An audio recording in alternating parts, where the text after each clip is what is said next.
Welcome to Lost in the Lakes. Right, things have escalated. I'm going to get out of here. It's really bad. I need to go. And I think this is going to be a windy one.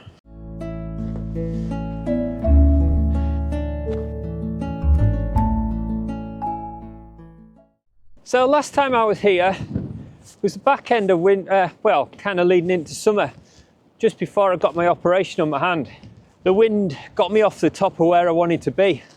So I thought, there's no wind today, forecast 12 knots on the windy app.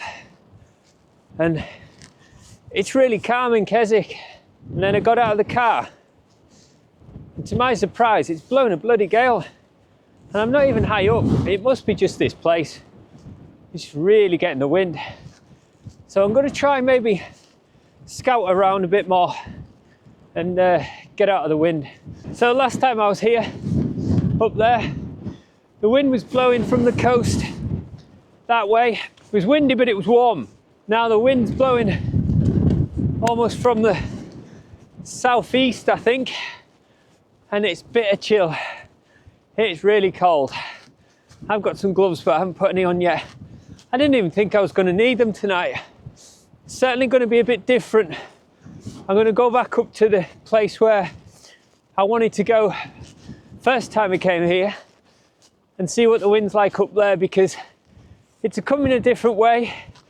So they'll be shaded from different places. So the initial plans where I first thought of might be shaded on the other side. So I'll have to wait and see anyway. So today I've brought some different kit. As you can see, I've got a different jacket on. This is the Arc'teryx Thurion. Now it's supposed to be a warmer jacket than the Syrian, but I've got one less layer underneath just to test it out, see what it's like, and see the difference. At the moment, yeah, it is a nice warm jacket. Hands are freezing, but everything else is lovely and warm. And I've also brought out my Southern Cross. Don't think I've had this tent out since I had my Hilleberg. Through winter time, certainly the Hilleberg reigns better in different conditions. Obviously I haven't done a full winter yet. We're still in February. Today's the 1st of February, so still cold conditions. Right, we're just getting down a little bit out of the wind here. Yeah, so I've got it's a Terra Nova Southern Cross one, and albeit less guys and not quite as strong as the Hilleberg, I believe it can stand up into decently windy weather. So it should be fine tonight. So I'm getting used to pitching in dusk and stuff like that, so now it doesn't bother me as much. My first pitch was in the dark as well. My first solo wild camp was in the dark, but I'd recorded it the day before. I'd been up that day to see what it was like, so I knew exactly where I was going. The fail out plan was to just go down, you know, being so close to home, and yeah, it's not too bad. It's not like I was stuck on top of Helvellyn or something. Right, so you can see the snow line up there. That's Skidder. Last week I was on the other opposite side of Skidder on the south face, and now I'm on this side. I was thinking of going up there, but telltale sign of tracks is the farmer comes up here often, so it's just best not to piss farmers off, because they don't have patience for us, and you know, if I wouldn't want anyone kipping in my garden. Right, so I'm shaded out of the wind here at the moment. I can see a big cloud coming that way. Don't know if you can see that, but it's coming up.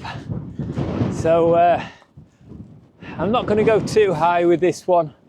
I'm going to literally stick to whichever side I can really that's out of the wind. But I'm gonna try at least get some views for the morning. There, you can see that cloud there, just rolling over the hill. There we go. Top of Skidder there on the left. At the moment, it's clear, but them clouds are really skirting over quickly. I think with the speed of this wind, that's going to come in quick. So I think wind shoots down this valley. If it's coming from the east there, which I feel it is. And I'm not too high either. I'm not, you know, probably about 400 meters at the moment. Not high at all. So the clouds just wisping across the top of Ullock Pike there. It's not dropping down any further. Sometimes it's hard to tell if it's coming from behind the mountain because it does go up and over. You know, it never goes round it unless it's a really big mountain. If it fells around here, it's certainly an up and over thing. So one of my back out plans is down by the beck again, but the way the wind's going here, it's coming straight down this gully. So I think that's just going to be as bad as being on the top there. These wind muffs that I've got here are not the original DJI ones. I lost mine. I've noticed that you can hear the wind a bit more with them. So I might have to fork out and get a proper DJI one. I'm going to take a little shortcut up here. I just think there's more chance of getting out of the wind than going up that way there, because the wind's just coming straight down there. Last time I was here, that was the safe haven, and this was the bit that was getting windy. But I think this is going to be the safe haven. It's not proven though. I mean, it's blown me up the hill, so the wind's hitting the wall here and sort of coming around and push me up the hill. But this is called Last Wall. So on the other side of that is farming land, and they always say for camping, try and camp above the last wall in the Lake District, just so it's not kind of classed as farming land, more open hill land. Right, I've gone all the way around there, but I could have gone through that gate there. I think I'll go through that one on the way back home. Just cuts out a little bit. So we've come so far out of the wind here. I think I'm going to have to go pretty much straight up here. I'm going to go along a bit further, and then I'll start looking for places to pitch. It's surprising how windy it is actually. Can't seem to sort of hide from the wind because it's coming almost straight down the ridge and then going down both sides. You know, so if you've got a knife edge like that, the wind's going down both sides of it, so there's nowhere to hide. So I'm gonna have to be really lucky to find something that's gonna be out of the wind. Right, this is one potential here. Nice and level. Kind of at the foot of this. It's still getting a fair bit of wind, but I'm going to go up there and see what it's like up there. It's going to be more exposed, so I just want to see if it's worth camping down there. Like I say, it's nice and flat there. I just want to get up a little bit higher and just see if there's anything. This bit here is quite rocky, and if I remember rightly, there's maybe some stones and stuff, like some little rock faces I can hide behind. It's just worth going up there for the 5 minutes that it takes to see if I can find a better place. Right, it's kind of proven the point that over there is going to be better than here. Struggling to walk. There's some little holes that you can hide in, but nothing big enough for a tent really. I think this is where I was looking last time. They said the tent wouldn't fit, and then I had to run off down a bit. Ah, it was up there. Yeah, this is right in the path of the wind. I'm sort of standing at an angle. The good thing is the clouds are clearing, but the wind's going to get us tonight, I think. One for the Hilleberg, really. Thwarted again. I really thought I was going to get a nice camp with that view up here. I want to try and get close to this hill behind me. Enough out of the wind. Like I say, the only saving grace again is no rain. Drop down here. There's all these little ledges coming down here. They're only small, but if you could get a pitch on one, you know, I think this might be it. Down there is definitely flatter. One thing I learned when camping, if you look down on something, it always looks a bit flatter than when you look up. So if you can get down below where you're camping and have a look, and you can see the level a lot better. Yeah, as soon as I drop down here, I'm a bit more out of the wind.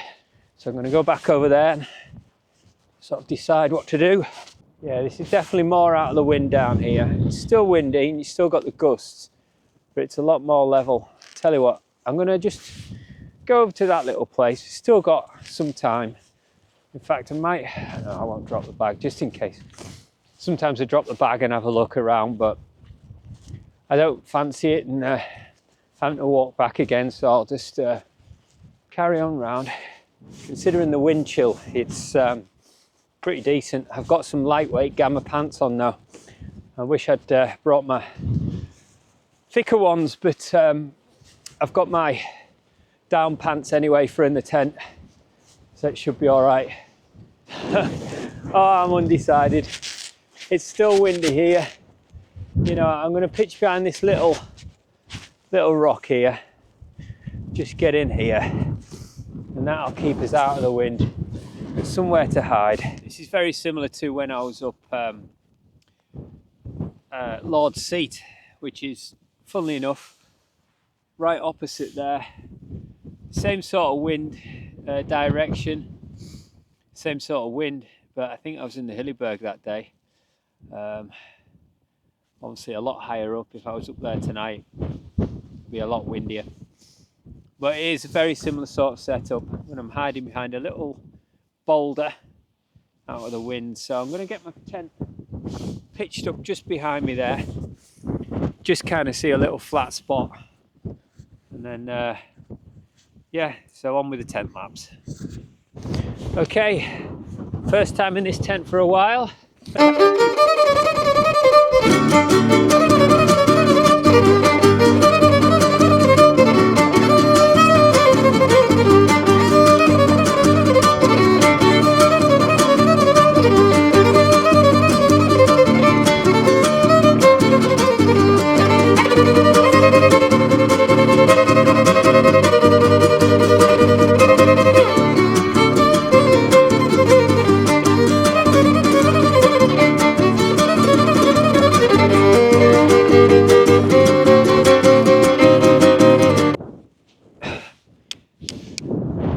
I don't know what it's like inside. It's just, that's where we are. Just wanted to be shaded from the wind coming in, and that's certainly it. We've still got views here, but the night's getting in and it is getting colder.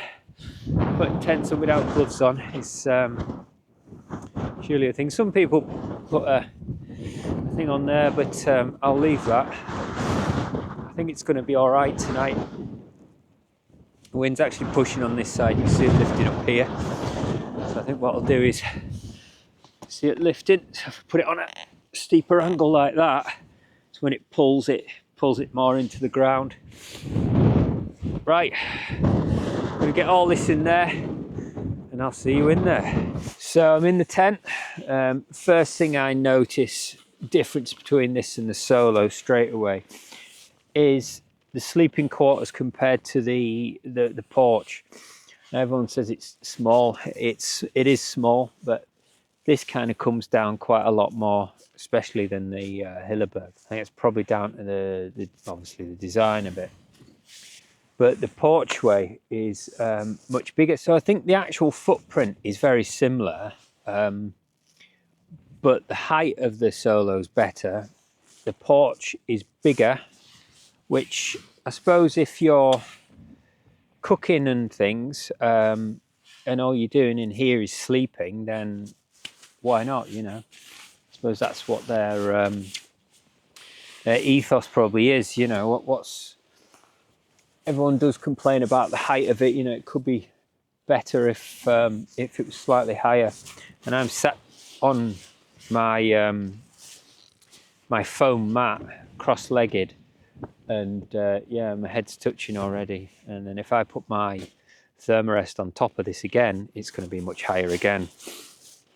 Ground's a bit lumpy here, so hopefully it should be all right. But yeah, different tents, different strokes for different folks, I think.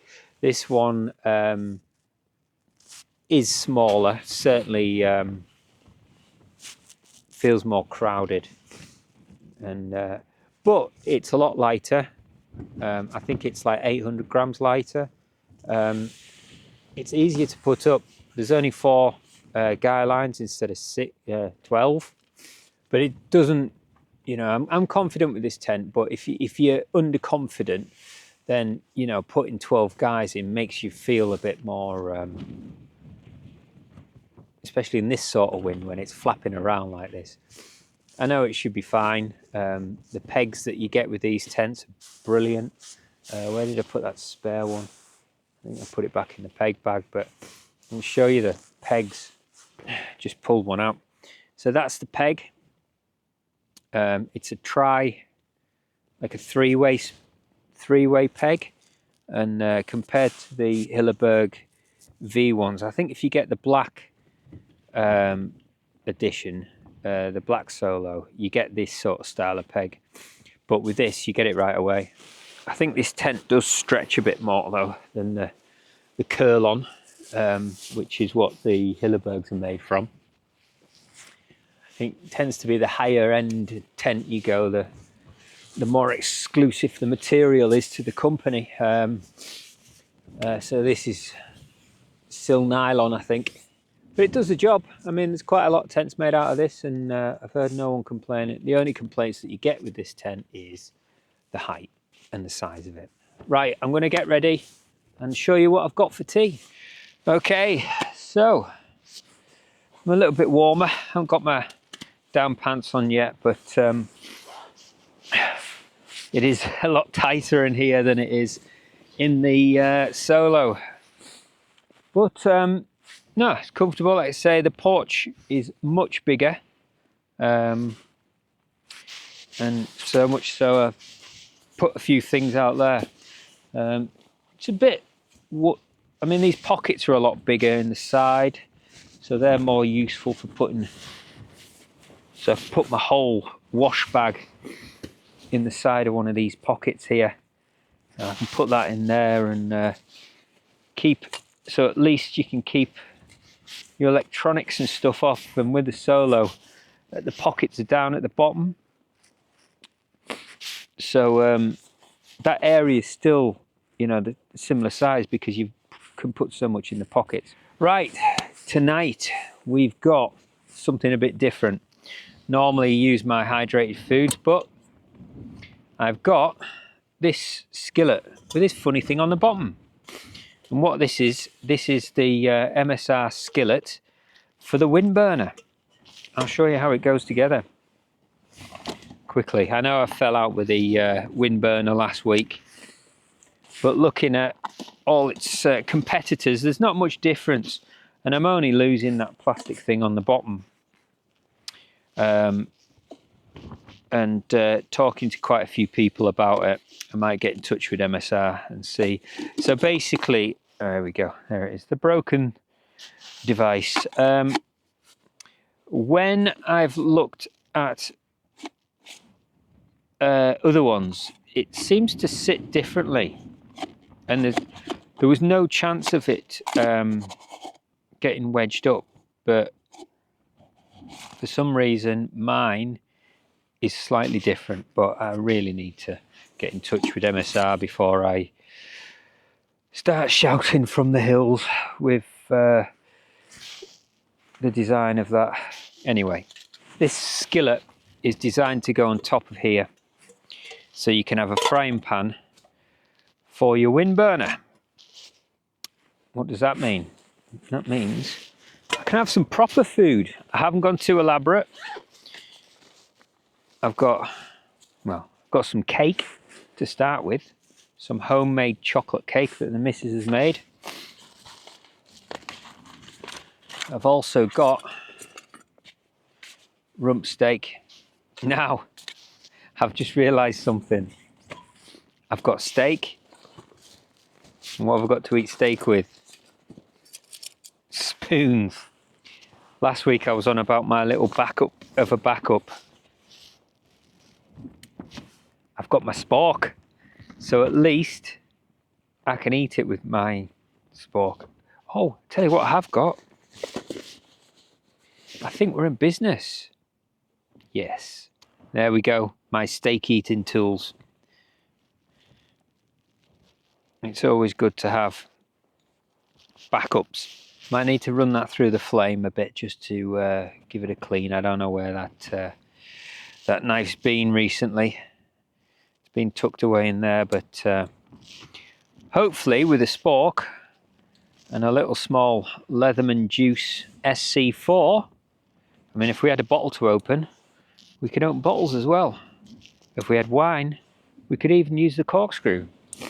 But we've got none of that. We've got water and we've got steak. Nothing too elaborate. I was going to go and start getting different foods and, you know, doing that. But I thought last time I did that, the steak was enough. So I'm going to go for steak tea tonight. And I think compared to the little packets of food that I get, although I have got a different make, I've still got for breakfast a fire pot, which I never had last week. So I might have that for brekkie. But tonight we've got Co-op's own steak, rump steak. So that should be quite nice, something a bit different. So this tent being small, but with the size of the porch, it kind of outweighs, you know, you just have to organise it differently. And it means you've got more cooking space. You can put your camera outside. In the Hilleberg, I tend to put the camera on the inside. But with this, I can put it on the outside, put it higher up. There's a lot more room here, a bit more space. So I'm going to get settled down. I'll probably get my down pants on, I think, and starting to get a little bit chillier. Just get settled in, watch a bit of YouTube. In fact, I haven't had a look outside to see what it's like. It's a bit dark out there now. This will be a nice little place for a summer sunset. I do like my sunset. I like sunrise as well, but sunsets always seem to buy it. Yeah, so anyway, getting cold. I'm going to get my down pants on and maybe get in my sleeping bag as well. Right, so time for tea. Got my little booties on and my nature hike pants. Right, we're gonna have steak. Sorry, it's a bit dark, but that's as light as that's gonna be. So we're gonna have to eat with my spork and where's it at now? This as well. So I think we should be all right. I can cook with that, move it around and stuff, and then I'll just eat straight from the pan. I think I'm gonna just pour it straight in with all the juices and everything. That's one steak in a pan. I'm gonna cook with a spork. Right. There's the steak. There's my spork. My folding spork as well. Can you lock this in? No. I'm just wondering if you could. And that should sit on there. So I'm just using the little stand, MSR stand here. It's so much better. I think I didn't have this last time I had a steak. But I mean, this is actually on an angle and it's really sturdy. So I'm quite happy with that. So this pan is non-stick as well. So I've got the top of the tent open, so this will all vent out if anyone's worried about cooking in tents and stuff. Got the vent down the bottom there and vent up at the top, so you get a good flow all the way through. As you can see, it's still fairly windy outside. You can just see the smoke moving with the wind as it's buffeting backwards and forwards.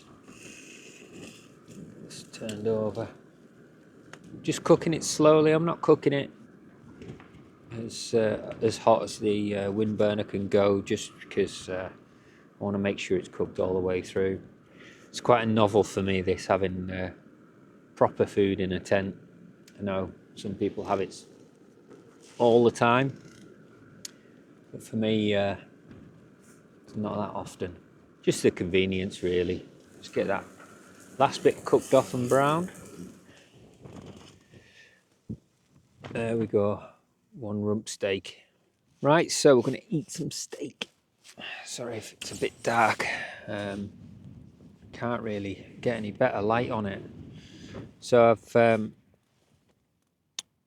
put a flame through this blade. It's discoloured a little bit, but I'm going to see what this steak's like.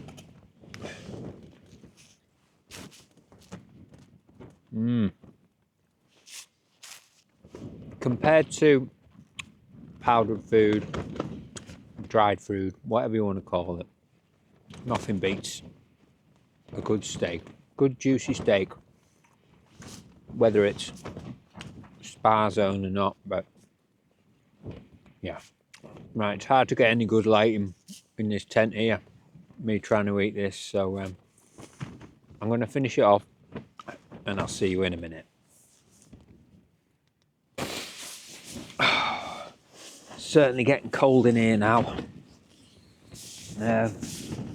Got my sleeping bag ready, puffed out, but I'm just going to have a drink of this Prime, see what it's like. All these people my age with kids, I say the kids always rave about this stuff, and it smells like pretty nice.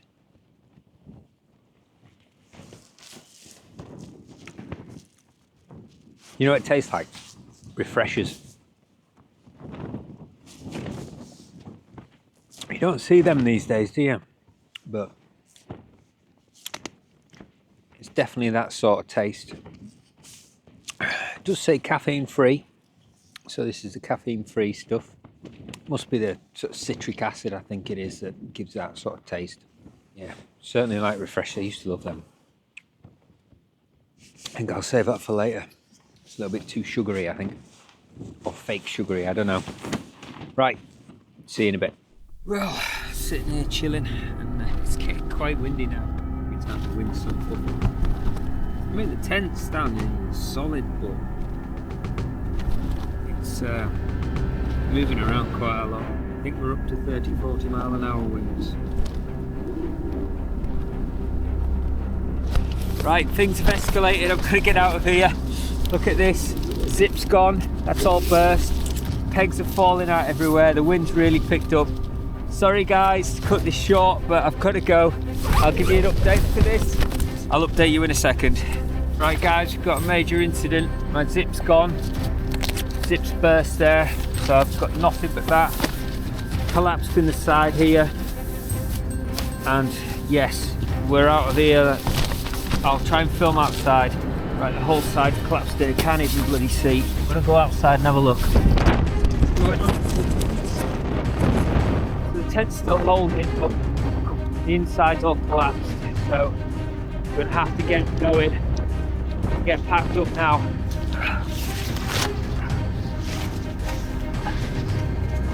Can't even see my bag. You can see the inside there's gone.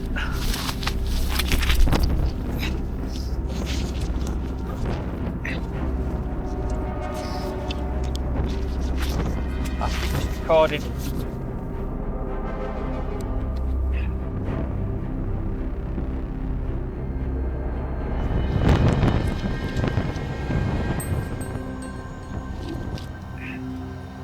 Yeah, happened one time, didn't it?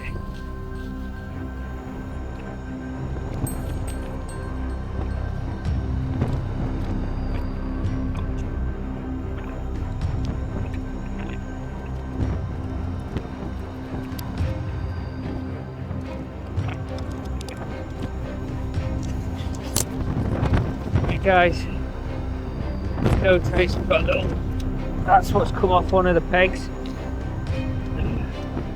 The zip, sorry. Zip has just completely failed on me. Still lost. I think I'm going to go this way because this is the way I came. I'm going to follow this one down. Let's just double check.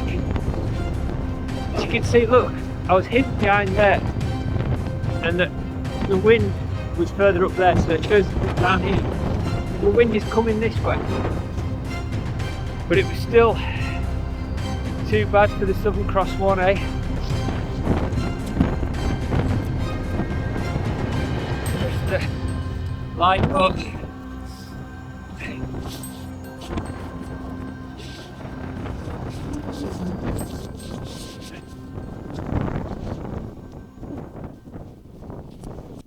End of the mission. Ship's gone down. Oh, right. Bring you back in a minute when I'm out of the wind. Right guys, sorry you can't see me. I'll just film where we're going now, where we've been, there somewhere. Got to the last, just had a forecast of the wife what the weather's going to be like tonight, and it's going to get worse, so kind of glad my tent failed early on. This is why you should always have a head torch, backup torches and everything. So, there's a scary tree at night, eh? So this is coming down now, getting to safety. So what happened, if you couldn't hear on the audio, my zip burst. I heard a noise and looked out and I could see my zip had burst, and then I heard this loud twang. The inside part of the tent had stopped.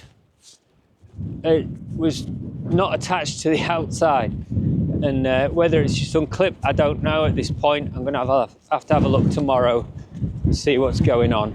Right, so I'm coming down now, and look, you can see the wind picking up. Still got this, that's part of the zip that had broke. I'm just coming down on the grass on the left here, just because I don't want to add another calamity and slip.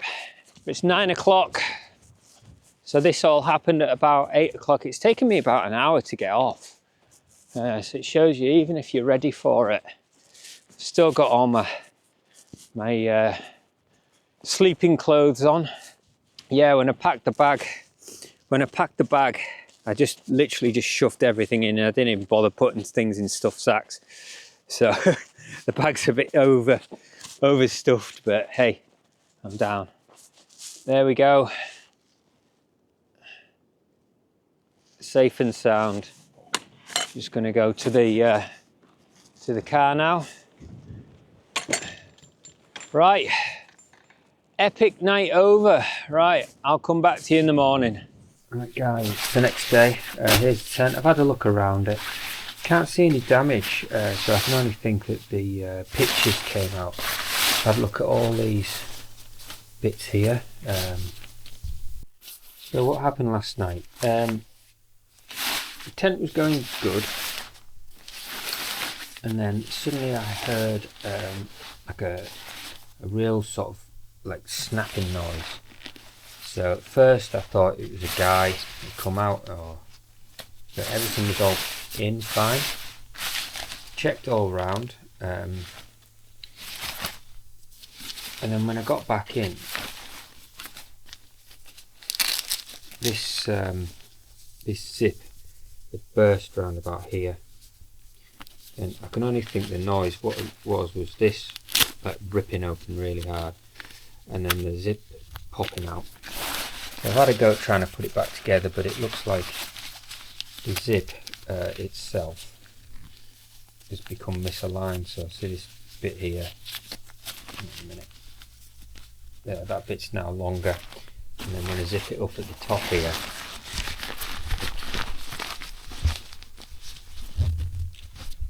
that bit's kind of folded, so as I've managed to get it together, there's still a bit of a gap here, so I'm going to have to either take this to a place in town called Alpkit, which fixes zips and things. I'll see if I can have a go myself, but I can't see any damage. Everything is in place still. All these are fine.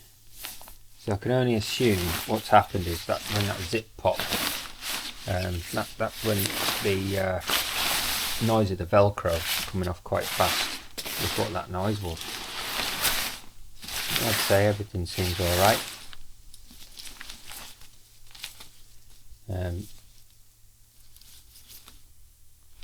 Yeah, there's no rips. So it's just the door really that failed. It's still a catastrophe because you know, it's something you couldn't do. I mean, maybe if I'd settled down and tried to zip it back up, but I knew that the weather was going to get worse, so it's time to pack up and go down. Right, so yeah, apart from the zip, there we go, tearing over Southern Cross 1, failed on me. I'm glad I was low down. Oh well, back to the Hilleberg.